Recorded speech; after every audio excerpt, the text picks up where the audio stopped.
yaghuddu min absarihim. Ada ayatnya? Baik. Ini untuk laki-laki ya, untuk laki-laki para ikhwan.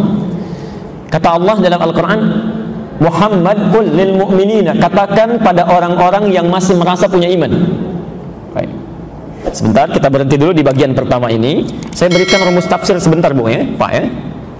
Kalau kita temukan di dalam Al-Quran ayat-ayat dibuka dengan kalimat iman, apapun bentuknya, misal ada yang menggunakan yu'minun ya.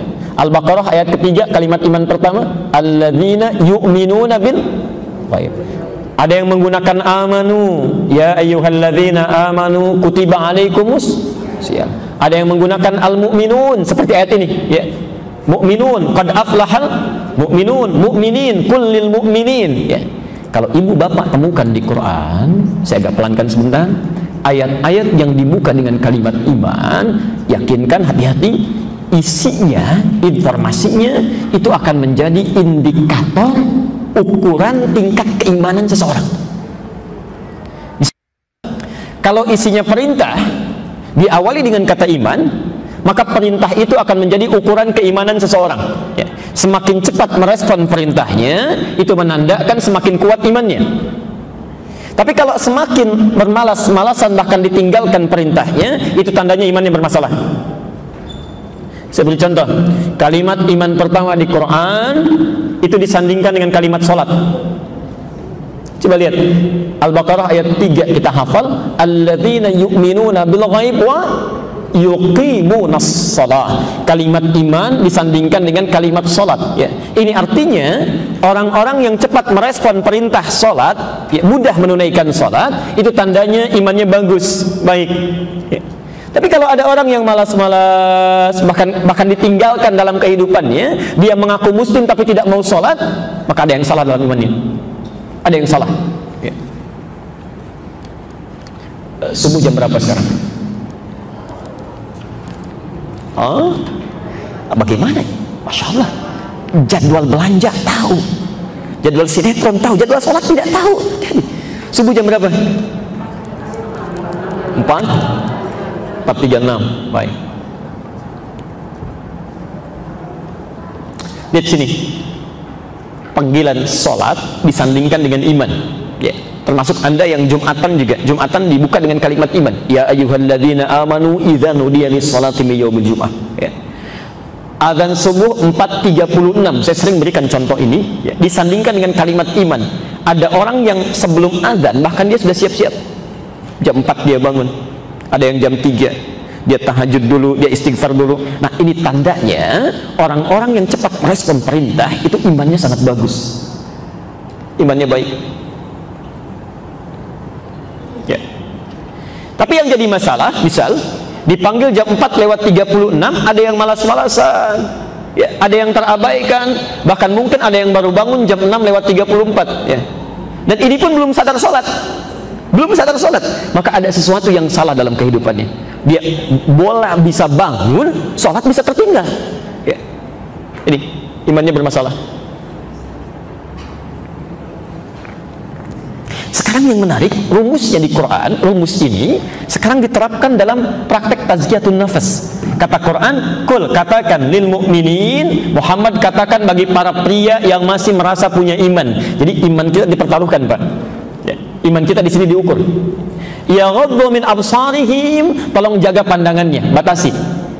Ternyata kata Quran, mata itu fungsinya bukan hanya sekedar melihat, tapi melihat pada hal-hal yang diperkenankan ya, yang dibatasi oleh hukum syariat ya.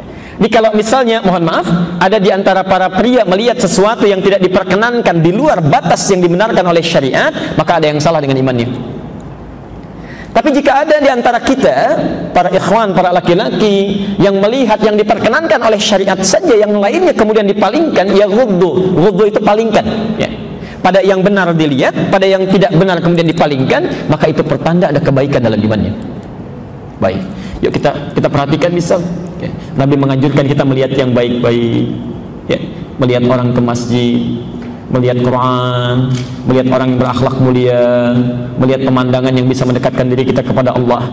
Karena itu yang menarik begini, ketika seseorang dekat dengan Allah, itu lihat pemandangan pun yang diingat bukan bagusnya, yang diingat Allahnya. Ya. Coba lihat, dulu kami saat berada di Tripoli di Libya, kami mengajar di sekumpulan ahli perminyakan ya. Ada seorang geologis yang sebelum mengaji itu kalau lihat batu ya, bawa berita atau informasi setelah beliau penelitian itu ceritanya, wah batu itu hebat Ustaz ya.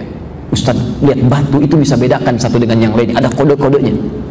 Tapi setelah belajar ya, setelah ngaji, mengkaji Quran, melihat keterangan Nabi, cara pandangnya sudah lain. Masya Allah Ustaz, betapa Allah itu sempurna menciptakan alam. Lain kalimat itu, Masya Allah Ustaz. Jadi Allah sudah memberikan tanda pada batu ya. Jadi ada orang-orang yang ketika menatap sesuatu pun saking kuatnya imannya, yang diingat Allah saja ya. Ali Imran 10 ayat terakhir itu, inna fi khalqis samawati wal ardi wa ikhtilafil laili wan nahari la ayatin liulin. Lihat ayat selanjutnya, alladzina yadhkuruna Allaha qiyaman wa qu'udan wa 'ala junubihim. Jadi ada orang-orang yang lihat langit kagum aja ya. 9 Maret nanti ada gerhana total ya, Masya Allah, disiapkan dari sekarang, cuman kagum, numpang kagum aja pada peristiwa itu ya. Tapi ada orang-orang yang jauh-jauh ketika melihat itu dia lihat dengan imannya. Masya Allah, Allah ciptakan alam, begitu bagus bintang, begitu bagus matahari, begitu bagus bulan, tidak mungkin ada yang diciptakan selain Allah Subhanahu wa taala. Itu pandangan kebaikan. Nah, yang menarik, yuk kita kembalikan bagaimana pandangan-pandangan itu bisa muncul sehingga bisa menguatkan iman. Kata Quran, kalau mata ini dijaga supaya lihat yang baik-baik saja. Kalau seseorang ada melihat yang buruk-buruk, itu yang jadi masalah.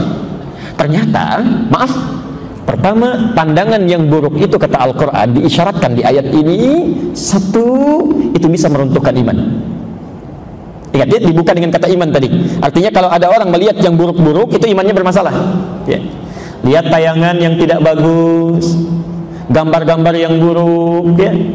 Maaf, tampilan-tampilan yang tidak tepat, jangankan oleh agama, oleh moral saja tidak dibenarkan ya. Sederhana, gambar-gambar yang buruk itu kan jangankan bagi umat beragama, yang merasa tidak beragama pun itu menolaknya ya. Berarti memang betul secara fitrah itu ada yang salah ya, ada yang keliru. Nah, yang menarik, perhatikan, ketika seseorang menggunakan pandangannya untuk melihat yang buruk-buruk, satu, resiko imannya bermasalah. Yang kedua, ini yang paling berbahaya, ternyata pandangan pada yang buruk itu seketika membawa penyakit yang dimasukkan dalam kolbunya ya. Penyakit yang dimasukkan dalam kolbunya. Jadi, maaf, kesimpulan yang pertama, kata Quran, kalau kita tidak ingin dihinggapi oleh penyakit-penyakit di dalam hati yang nanti akan melahirkan perilaku yang menyimpang, maka tolong jaga itu sumber-sumber informasinya. Satu mata ya, jelas ya?